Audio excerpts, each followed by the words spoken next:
Hey everyone, Mike Campbell with Rekluse here in Boise, Idaho. We're going to go over free play gain today. Free play gain is a Rekluse specific term, not to be confused with free play. If you have a Rekluse auto clutch, they're all checked the same way.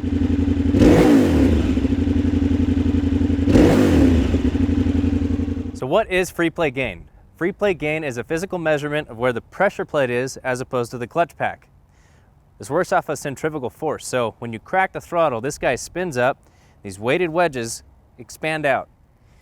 That lifts the pressure plate and the throwout is allowed to follow it. That's what allows your lever to actually jump in towards you. So we're looking for roughly 1/8 to 1/4 of an inch of free play gain, depending on the model. When you purchase our kits brand new, they're gonna come with a rubber band. Some are gonna come with a black band, some are gonna come with an orange band. Depends if it's cable or hydraulic. This is to help you look for that free play gain initially, but we do want you to get good at checking it with your hand because these will eventually wear out. So first and foremost, always make sure the motorcycle is in neutral. If you try to check free play gain while it is in gear, the motorcycle will try to take off on you. So make sure it's in neutral before we check free play gain. Okay, here on the adventure bike, I'm going to show you how to check the free play gain using the rubber band and then also by hand. All right, so here we're going to go through how to check the free play gain with using the rubber band first. Pull it through the bottom right here. Again, make sure the motorcycle's in neutral. Good healthy rev, 5,000 plus RPMs. Make sure you let the motorcycle return all the way back down to an idle.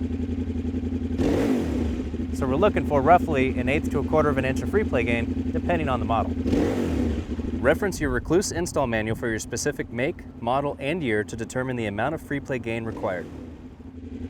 Not all models will the clutch lever return all the way back out to its original position, so sometimes you do have to push the clutch lever back out to its original position. Free play gain will decrease with normal clutch pack wear over time. By checking free play gain often, you will notice the lever moves less when enough wear has occurred and an adjustment is necessary. Now we're going to show you how to check it by hand. You're doing the exact same thing a rubber band was doing, which is keeping constant tension on the lever.